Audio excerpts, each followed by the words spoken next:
This week on the RV podcast, an unbeatable RV experience, and we spell Beet, B-E-E-T.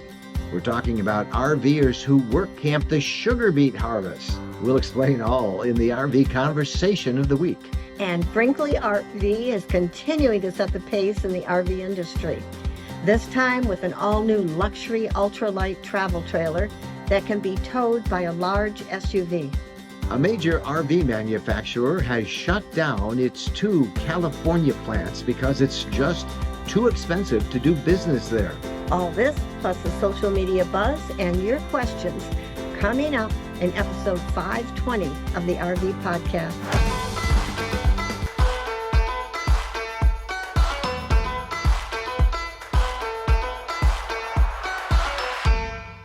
Hello, everybody. I am Mike Wendland, and this is my lifelong traveling companion and my bride, Jennifer, coming to you for this episode of the podcast from the Emerald Coast of Florida's Panhandle. And we are delighted to be with all of you today. A couple of quick things. We have a new winner to announce, right? Big congrats. Congrats to Ergen from Riverside, California. And Ergen, sometimes he goes by the name Fritz, he says. He was the winner of the Lumi projector that we gave away.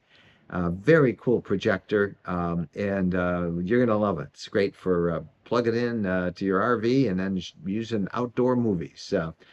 But we have a new giveaway to announce in this week's podcast, and this is a great one. It's actually got 2 prizes. 1 first prize, and this is awesome. That it truly is. This is a giveaway and has some awesome prizes that can fit into your 2025 camping adventures.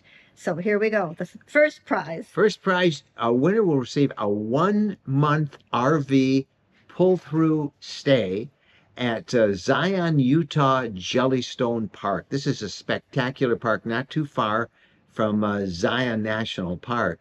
And you get a month there, and it's a pull-through site, really nice pull-through site. They've got all the hookups, of course, that you want, and they've got, I think, a water slide adventure there, all sorts of fun things you can do.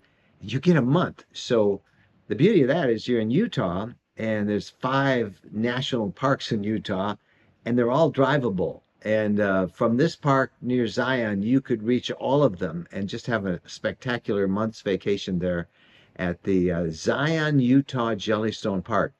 But then we have a second prize, and that's for 3 people. And this is a great prize. These lucky 3 winners are going to receive a 1-week RV pull-through stay. So you get a week, and we're going to give 3 of those away. And also, if you want to enter the contest, and you can enter as many times as you want, just go to rvlifestyle.com/sweepstakes. We'll put it in the description below. And you can also pick up a 10% offer if you just want to book a trip yourself there. And this is pretty cool. They've got a little promo code that you can use and get a 10% offer off on any stay. But some big prizes, and we'll announce those in 2 weeks. Get the details again at rvlifestyle.com/sweepstakes. Well, that's a good cat prize. Oh, that's a great prize. I think we're going to have a lot of people trying to win that. Yeah. I guess we can't put our name in because the program will reject it. But we would like to go there ourselves, and we've talked to them and are convinced this is a perfect spot to really do a whole Utah adventure, and we're excited about it. We'll be right back. Kentucky Lake is one of the most visited sites in Tennessee. It's one of the biggest lakes east of the Mississippi and a great vacation spot, perfect for RVers. Tennessee Land and Lakes, the company Jen and I bought our property from, is launching a grand opening of new property at the lake. They're big properties that allow for RVs near Paris Landing State Park, right near the marina, golf courses, resorts, and a slew of other great attractions. It's one of the most popular parts of the lake where it's at its widest and a really beautiful spot. There are large acreage, 5 to 29 acre sites in size, designed for privacy at great prices for the area with dedicated private access to Kentucky Lake. It's an ideal setup for RVers. Prices start at $99,900, and They've got woods and fields and views, cottages, and more with electric and high-speed internet. You can get details and a video tour at rvlands.net. Visit rvlands.net to get started. It's pretty incredible. So we have a lot we want to cover in this week, and we put Wendy Boyer to work a lot because she's going to do for us the conversation of the week. And we want to get right to it. We teased it in the opening that this is an unbeatable experience, BEET, because it involves the sugar beet harvest. And in this conversation, Wendy is going to talk with Tracy Reineke, and Tracy is one of our moderators on our RV Lifestyle Facebook group. And so she and Wendy are good friends, and she's taken kind of a month off from the moderating, although she did a lot of it still while she was out there in South Dakota. It's a very popular thing with a lot of work camping RVers. Yeah, hundreds of them go and they work. They earn some extra money that helps with their camping for the rest of the year. It's just a popular thing to do, and we thought there might be a lot of you out there that are considering doing this. We know several people who were there this year, and we've known many people in the past. Listen, the pay is really good, as Tracy will explain in our RV conversation of the week with Wendy Boyer. Hi, Tracy. It is so good to see you. I know you just got in from working the beet harvest, didn't you? I did. I just got off a few hours ago, actually. It was my final day. Well, thank you so much for doing this. So people know Tracy and I know each other very well. She's one of our awesome moderators on our Facebook group. And a couple months ago, Tracy told me that she was going to go work the beet harvest. And we thought this would be really interesting. So she's been telling me about her updates, and it has been interesting. Yes. It has been interesting. And so we thought it could be a story that maybe could help others. And so to kind of set this up, Tracy and her husband, Brian, you have 3 kids, youngest just graduated from high school. So you are looking at your future and you want to include as much RVing as you can. Yes? Absolutely. Absolutely. So how did the beet harvest come into that whole process? I should say I had no idea about the beet harvest or any other work camping opportunities until we got our first camper in March of 2017. And the very first location that we went camping in, there was this gal next to us, and she was there as the camp host, and she was work camping. And I had no clue what that meant. But she told me about Work Camper News and showed me their magazines. And that opened up a whole world of work camping. And the beet harvest, so there's a whole subculture of people that work camp. I mean, it's a cool thing. I mean, that's what they do.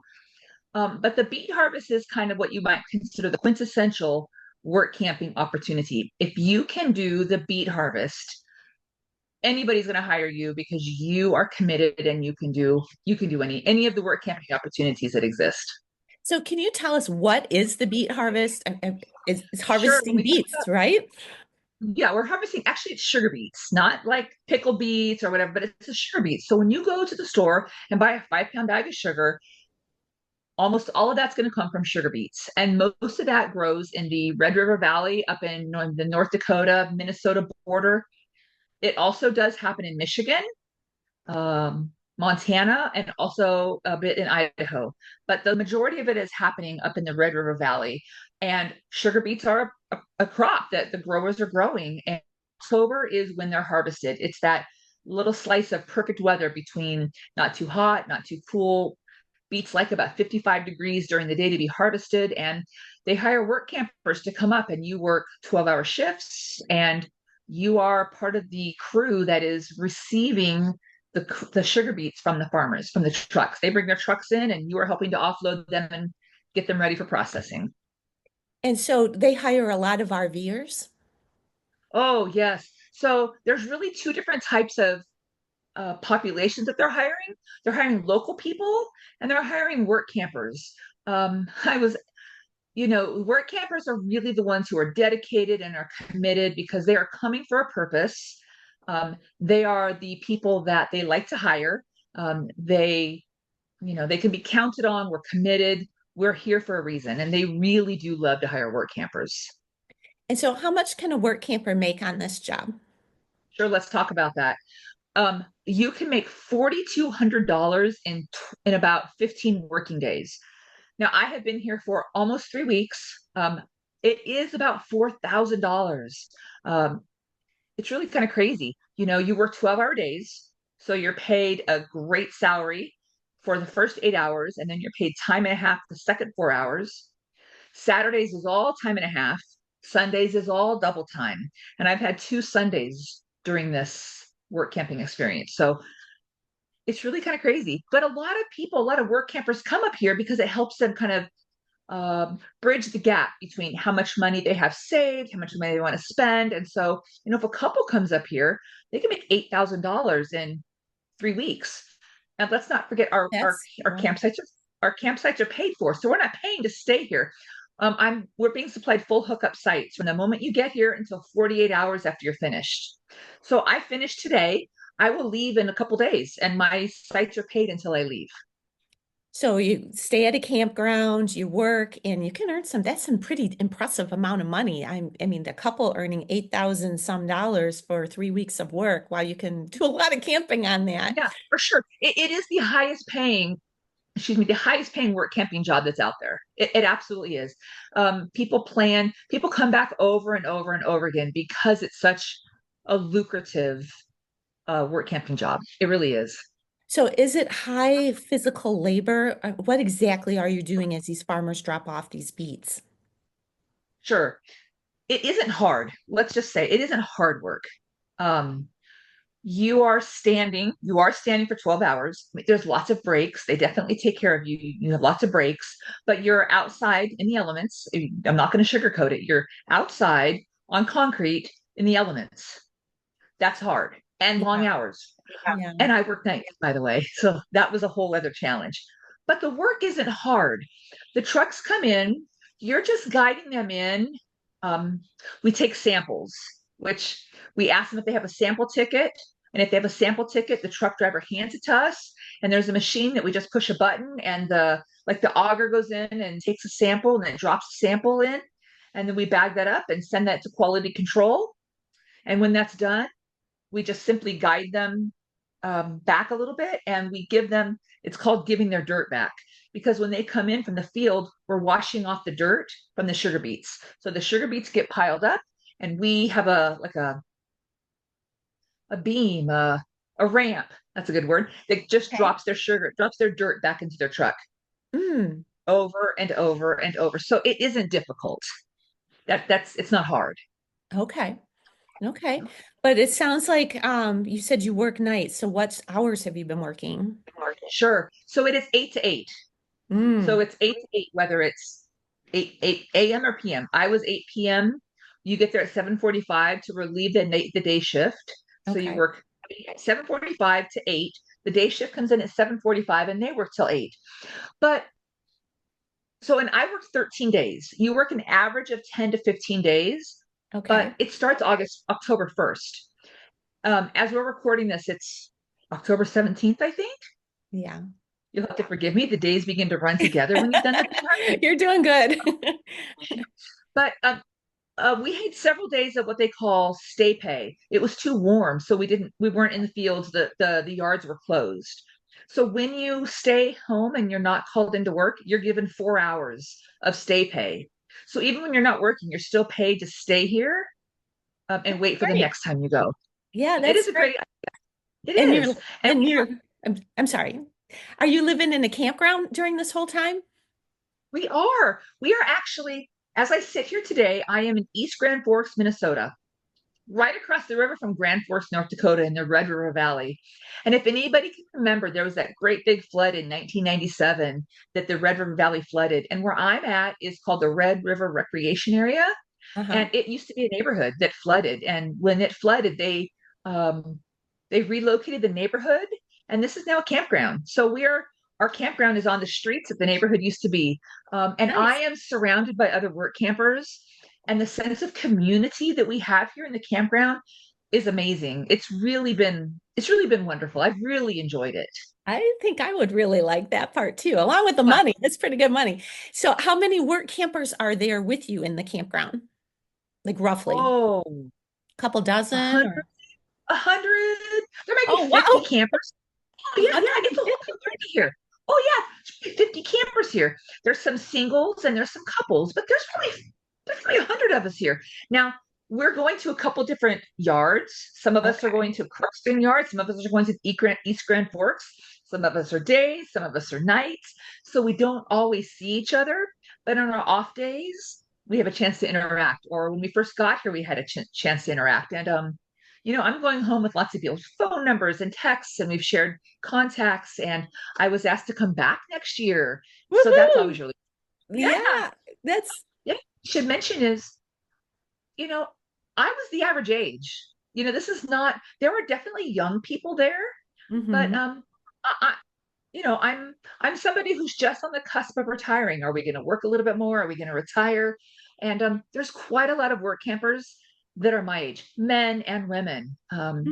It really is wide open to anybody who wants to do this. Well, that Yeah. sounds great. So, what would you advise someone if they're thinking, they're listening to this and they're saying, that might be for me. Maybe they have a spouse they could travel with too. I mean, like let's talk about 8,000 That's some right. dollars for three The weeks. money's good. Yeah. So, what Um, would you recommend they do? get good boots. Okay. Get good shoes and break them in before you come because Mm, you're on your feet. And that might sound silly, but it's a big deal. You want good shoes and you want them to be broken in well. But just be ready for an adventure. Come knowing, you could do anything for a couple weeks. You could do anything for 3 weeks. yeah. Um, Yeah. that was my attitude when I came. I could do anything for a few weeks. Yeah. Um, and go with a good attitude. To be fair, I had some good days. I mean, some not so good days, but just be committed and know it's only for a season. And you're going to meet great people. Sometimes you work with people who aren't your favorite, Okay. but That's life I though, had some isn't of it? that too. I had some of that too, to be fair. But I was committed, and Yeah. your foremen are going to notice that you're a good worker, hmm and they're going to ask you back. hmm Oh, I know. And then Yeah, you have this experience, this unique experience that you're doing in community with true. others. And I will Yeah. say, like I work nights this year. I will Mhm. be able to work days next year. You alternate. And like you can Okay. always ask for nights. So there are some people who always want nights, but I Yeah. work nights this year. So next year I'll be days. And the pay's the same, whether you're nights or It's days. the same. There's a little bit of difference in what you do, but most of us are coming in as what they call a sample taker helper. It's ground crew. That is probably 80% of what they need. And the pay goes up it's a really great pay. Yeah. And again, it isn't hard. It isn't difficult work. The hard is the elements. Although this was a really warm spring, so we had a lot of days where we were waiting because it was warm. Yeah. It was a little unusual. So Yeah. yeah. Yeah. And so do you see more work camper jobs in your future? Oh, I hope so. So this organization is called the Unbeetable Experience. That is who promotes this and who you apply through. Um, we would like to do more work camping. So I have now added this to my resume. All Anybody right. who sees my resume is going to see that I completed the Unbeatable experience. And like I said, if you can do this, work campers want you. You can do anything. Ah, So that sounds great. That sounds great. yeah, Any closing advice for folks or anything else you want to share? if you want to do this, it's such a great adventure. Don't be afraid to do it. I've seen full-time RVers here. I've seen people who are just here that live, I live about 3.5 hours away and I took some time off to come do this. There's a whole gambit of people, but no matter if you're experienced, no matter if you're a full-timer or if you're just taking some time off, you won't regret it. Yeah, you really Aw. just won't regret it. Thank you Yeah. so thank you so much, Tracy. I really appreciate you being willing to share your experience with Sure. everybody. Sure. And Yeah. you have to be exhausted because I know you coming off. You've been working all night. You've been I've working been working all nonstop. night. Thank you I've so. been working 13 nights and the last 7 of them were in a row. Oh boy, yeah. And I Yeah, think you've been up almost. You got to be ready to I go to bed. am. I am. I am. Uh, well, thank you so much. We really appreciate it, and I hope this helps some other people who are looking for similar things. Great. I hope so too. Great. Have a great day. It was nice talking to you, Wendy. Nice talking to you. Bye-bye. Well, Tracy had a great time. Thanks, Tracy, for sharing that. Thank you, Wendy, for nailing down that interview with Tracy. Tracy had just come off a 12-hour 8 p.m. to 8 a.m. shift, so she stuck around to do that interview with Wendy, stayed up a little later in the morning. Well, the good thing is, I think that she will be going back next year. Next year she gets days. She gets days next year. That's right. That's right. So we'll put links to everything you need to know about that. If that sounds like something you'd like to know, if you just want to check it out, look in the description below. And you can always find our show notes at rvlifestyle.com/podcast. rvlifestyle.com/podcast. And you'll get all the links really to everything that you just heard with Tracy and all the things that we talk about today. We're going to take a quick break, and then we got lots of RV news of the week we want to talk about. So we'll be right back. One of the most exciting developments for RVs is happening out west in Arizona. Western Land and Ranches is selling 5-acre high-elevation ranches just off the famous Route 66, the birthplace of the American road trip. And these are beautiful, secluded tracts of land surrounded by majestic mountain ranges with sweeping valley views. The high elevation is a unique microclimate as well, giving you cooler temperatures, green grasses, and tree cover, making it unique for desert property. The community is in the center of it all, close to the best of the West: Grand Canyon, Las Vegas, Lake Havasu, Lake Mead, Lake Mojave, the Colorado River, Flagstaff, Sedona, and historic Williams. If you're tired of crowded RV parks and paying high fees for sites, well, ownership might be right for you. This incredible collection of mountaintop properties called Greenwood Ranches hit the market, and it's selling out fast. There is no HOA. You can build a house, a cabin, outbuildings, or just RV. It's your property, your way, 100% ownership. Visit the website to get details and set up a showing, ArizonaRVland.net. That's ArizonaRVland.net. Welcome back, everybody. It's time now for the RV news of the week. A new bill is under consideration by the California Air Resources Board, and it's estimated to raise the price of gas by as much as 65 cents a gallon. I mean, Californians already are paying more. The latest survey we saw says they are paying $1.47 a gallon more than the national average. So they're voting on this in November, and it's part of a low carbon fuel standard that California has enacted. And it's going to be crazy. It will put their rates at over $2 a gallon more than the national average if that is passed. Mm-hmm. Speaking of California. Yeah, Forest River has announced it's going to be closing 2 of its manufacturing facilities in California. Yeah, they have one in Hemet and one in Rialto. 400 employees going to get laid off on this. That's always sad to hear that. And why? Because of the rising cost of doing business in California. Makes the plants there uncompetitive. It's not us saying this. This is what Forest River says. So, all right, California, you just keep adding those prices and see what happens. Back in the other parts of the country, this is a pretty interesting story. We all love fall colors, but recently the crowds have been so out of control. Hikers out to see fall colors on a 1.5-mile trail in New Hampshire's Franconia Notch State Park. So many of them. That an experienced hiker snapped pictures of what it was like at Artist Bluff Loop and recently, and it looked just awful. It was so crowded. We'll put those up in our on the video version of the podcast. You know, people, they go on these hikes, they don't dress properly, and somebody has to go rescue them. So, not good. You know, a lot of those people are so-called content creators or YouTube influencers. And they're out there dressed inappropriately, wearing skimpy clothes or fancy clothes. They want to take a picture with all the fall colors. And anyway, it didn't set too well with the locals, and it got a lot of coverage throughout New England. So, okay, we'll go for that. This is a big story. Throughout the last couple of years, Brinkley RV has really set the pace for innovation and design and comfort. and luxury in the towable market. First with a bunch of fifth wheels that they've had out for I think it's going on, it'll be 3 years in when the Tampa show rolls around in January. And then last year, they added a luxury towable trailer to it.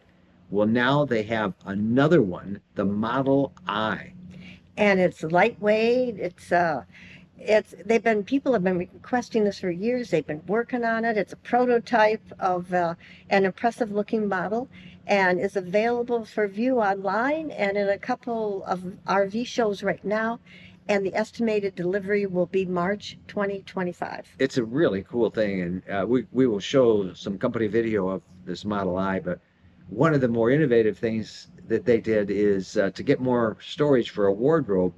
Many people have storage under the king size bed, the bed in the bedroom. But when you lift it up, this also has a rack, and up comes all the foldable, hangable clothes on their hangers. And you saw that in the video, or if you haven't seen it, go back and look at the show notes or go to our YouTube channel and you can see it. But we'll look forward to see the Model I. It'll be on display for sure at the Tampa RV show coming up in January. All right, lots of RV news. You got to comment on anything we said today, and I'll gladly take all you California people that think that I'm picking on you. I'm not. Those are just the stories that broke this week about California. But you can reach us at Mike and Jen at RVlifestyle.com. Mike and Jen at RVlifestyle.com. Time for the social media buzz. And Wendy Boyer reports on the hot issues most talked about this past week on social media and our RV Lifestyle community group. Well, Wendy is busy in this episode of the podcast. Let's go back to Wendy. Hi, everybody. Over in our RV Lifestyle community, we had a recent post from Jill. Now, Jill is from Michigan, and she and her husband are planning an epic 3-month trip out to the Southwest. So far, they know they're going to spend about 2 days, get out to St. Louis, and they have a campground reservation there. But after that, they don't know what they're going to do. And so they asked people, when you have a long 3-month trip like this, what do you do to plan it? How do you do it? And what I loved about this is there are some really thoughtful answers. One of those thoughtful answers was from Bert. He said that they use something like RV Trip Wizard to plan their trips, to kind of say how far they want to go. They like to travel no more than 3 hours a day, put it in their program, and then they see some options of where to go that day. He said that they don't really like staying in campgrounds a lot. They prefer boondocking, maybe in Corps of Engineer campgrounds or National Forest, BLM land, and they intersperse that with a campground so they can get their laundry done, dump, fill up with water, take some hot showers. And it sounds like Jill and her husband like that same exact style of camping. So there were some good suggestions, a little back and forth, ways to stay off the interstate, and I love that. And then Ari and his wife, it sounds like they like to camp this way too. So Ari suggested, if you can do this without making reservations, but if you're going to a national park or a really popular state park, make sure you get a reservation there. And Ari also said, when you have a reservation on a long journey like that, it really kind of puts some pressure on you, because if you find something and you want to stay a little bit longer, you can't because you have that reservation out there, and it can cause some stress and longer travel days. So again, wonderful conversation. Also in our community, in the boondocking space, we often hear people say, oh, I'd love to boondock, but I haven't yet. So we asked, what's keeping you from boondocking? And this was fun. We had Julio. He said that he needs more battery for his air conditioner, and I know he lives in Texas, so yeah, if it's hot, you definitely need that AC. And Mark, he said it's just trying to figure out where to go, what's a good place to explore. And Brian, he said it's his wife. If he can get his wife to agree, he's on it. So there were lots of fun answers on that one. And then in our RV Lifestyle Facebook group, we had quite the post. It was from Irvin. Now, he stayed at a state campground recently, and they locked the only entrance between 10 p.m. and 6 a.m. and no one can get in or out. And he learned this the hard way because he was trying to leave to go to work, and he couldn't get anyone to open the gate. So he sat there for almost 2 hours until someone came to open it. And he said in the campground's defense, there is a sign saying the campground's closed from 10 p.m. to 6 a.m. But he said he never dreamed that meant there was a deadbolt lock on the only entrance and exit, and he could not get out. And so he asked, is this common? what do you do if there's emergency and people need to get in there? What do you think? And this post we're talking over 1,000 comments. And what was so interesting is it was really half and half. Half the people were kind of like me saying, what? I've never heard of that. And the other half were saying, oh yeah, it happens all the time. And it seems like it really depends on where you are in the country. Georgia, state of Washington, Oklahoma, Texas, South Carolina, I think those are the states I saw come up quite a bit. And the campground locks everybody in for safety reasons, to keep the bad guys, so to speak, out. And people said if there's an emergency, the emergency personnel, they have deadbolt lockers and they can open up the gate. But then others were saying, what if it's a medical emergency where just minutes or even seconds can make a big difference and you are locked in there and the emergency personnel cannot get in?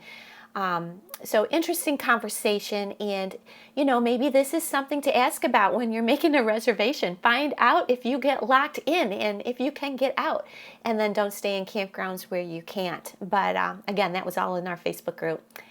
And that's it for me this week. I'm Wendy Boyer, and I'll see you over in our RV Lifestyle community or Facebook group. Thanks, Wendy. That's always interesting, whatever you have to report. And I found it particularly interesting, the people that were upset about the gate being locked, and they were locked into the campground.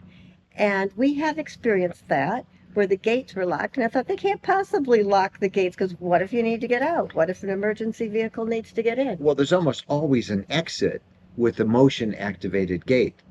Like the last one we stayed at, I think it was in Alabama. But you always can get out. You don't go out the entrance, you go out an exit, and the exit on a gated RV park should have a motion activated gate so that you can obviously get out if you have to. That's the way we have experienced. I've not ever been in one where you can't get out. Maybe in state parks. And if there were a real problem, the police came, they can cut the chain. They will get you out. And I guarantee you that will not be locked again after the police come, if that's the case. Now, some people that makes them feel secure, and other people it makes them feel very insecure. Yeah, that's good. One of my biggest objections on those gates, those coded gates, is the keypad is really hard to reach. If you're in a Super Duty truck, if you're pulling something, a fifth wheel or a big towable, you can't get close enough to that keypad to punch it in. So you really have to big deal. You got to get out of your car and punch it in, or be very careful you don't hit the post when you're towing going out. But anyway, if that's all I got to complain about, I don't have much to complain about. No, you don't, sir. Yeah. All right, we got some questions coming up right after this. When we're asked what's the most important modification we made to our RV, it's an easy answer. Battle-born batteries. Battle-born batteries are quality, safe, reliable lithium batteries that allow us to stay out there off the grid longer. Lithium batteries charge faster, they charge fuller, they're longer lasting, they're maintenance free, and battle-born batteries are protected by a 10-year guarantee. Now, in our case, they just dropped into the existing AGM batteries that we have, and they'll probably be the same on your rig too. Battle-born battery experts can get those in your rig just like they did with ours. They can also match you up with the right cabling, the inverter, the charger, the solar controller, everything. Jennifer and I swear by our battle-born batteries. They allow us to boondock off the grid. Check them out. Go to rvlifestyle.com/lithium. rvlifestyle.com/lithium. Welcome back, and now the RV questions of the week. And this first question is, I remember hearing you talk about using Alexa in a tow vehicle, but I can't remember your response. We have a Ford F-250 that we tow our fifth wheel with, and wonder if it's possible to use Alexa in it. And that's Marcia. Yeah, we had that question either late last year or early this year. But yes, your F-250, because we used to have an F-250, it has Alexa built in. It's one of the apps that's on Alexa. And most of the trucks that have been built in the last several years will let you get Alexa on the go. Now, you got to have that app, and if you can't, you can just download it to your phone, and it works well. But the first step is make sure that you have it built in. There is a special site that you can go to that Amazon has set up with Alexa that will let you look at your model year and the make of your vehicle, and it will tell you whether it's on there. It's Amazon.com/Alexa-automotive. I will put that in the description below and in the show notes. And again, you can always get our show notes at rvlifestyle.com/podcast. All right, we had a question, and this came as a result of we do Ask Us Anything every Sunday night on YouTube and Facebook and LinkedIn and I don't know what else, a bunch of other places. But at the end of it, lately, we've been going over for kind of an after view or an afterglow, we call it, the AUA, Ask Us Anything afterglow. And we do that on the RV Lifestyle community, which is rvcommunity.com. If you're not a member, go join rvcommunity.com. Anyway, we got talking after this most recent Ask Us Anything afterglow about Class Bs. And the topic came up, have I changed my position? Am I willing to get a Class B? And the big answer was Yes. somebody convinced me. Now, that doesn't mean I would get rid of our Montana fifth wheel. We really do enjoy that and have had a great time. But where we miss a Class B is in the nimbleness of it. Its maneuverability. When you travel a long distance with a fifth wheel, you sometimes have to stop. If there's rest areas, that's great, but it's very difficult to stop at a gas station to get to pumps unless you go and use one of the big trucker stations, and you always feel a little guilty then because these 18-wheelers are trying to get through, and then there's a guy in a fifth wheel in front of them, but that's the only place you can get gas sometimes for these things. I know, I always feel a little guilty just pulling, when there is a rest stop and you pull in and you take a spot that a trucker might need, because those truckers, it seems like so many rest areas are just too crowded and they're alongside the road and everything. And all of us with our recreational vehicles taking up these spots, you feel a little guilty. You do, and truckers should always have first choice at it. But it's difficult to stop when you're doing long distances. So we've been taking much shorter trips, which makes it a little easier for us. And then the other thing is, it's a challenge to stop for lunch or anything. You can't find a parking lot that you can get in. Maybe you can in a Walmart, but you got to go off the road. And then short little trips where you're hooking up, unhooking. We just miss a Class B for doing those little quick trips. That mooch docking. Mooch docking. Pulling into somebody's driveway. Yeah. So it doesn't mean we're thinking about it. We're going to do some more reviews on Class Bs because everybody really has enjoyed our reviews. The problem I get, and everybody's going to suggest, well, check out this Class B. Here's the deal. When we do a review, we actually go out and sleep in it. The two of us and Bo the dog. It's all his dog who sheds. Now we clean it up and usually they're detailed and it's fine. But most dealers and most manufacturers are reluctant to let us go take it overnight someplace. And so it's harder for us to do full reviews unless we have somebody like our buddy Nick Schmidt at Sunshine State RVs who even brought RVs for us. He didn't charge us a thing. It was great as we reviewed a bunch of Class Bs in the spring. And we've got a couple more lined up from some manufacturers that say, yeah, come on down, we'll let you do it. But we can't do all of them because a lot of manufacturers are just not very receptive to that, and you can understand why. Yeah, they're not going to accept a phone call from us. Yeah, they don't. Yeah. Oh no, it's the Wendlands calling. So, and we do pretty fair reviews. We say what we like and what we don't like, and we usually show you what we like and don't like. Most of the reviews you see are just done at a show where somebody spends 10 minutes going inside and, you can see what it looks like, but that's not a real review. So that's the way we like to do reviews, by doing camping trips with them. All that's to say, we're gonna test out some more Class Bs over the next few weeks and see what happens. And will there be one in our future? It's too early to say, but I'm willing now to consider it. We would still keep the fifth wheel for our property in Tennessee and for maybe longer trips, like the caravan tour we're going to do with Fantasy RVs. But we would like to kind of scoot around and do quick little overnights. That's what we love with, and we can't boondock very well in our fifth wheel. It's hard to get to those boondocking spots, and we miss boondocking. That's a long answer, but I did change my position. Thank you, dear, for educating me. All right, you got a comment or question? You can reach us, Mike and Jen, at rvlifestyle.com. Thank you guys so much for watching. Happy trails.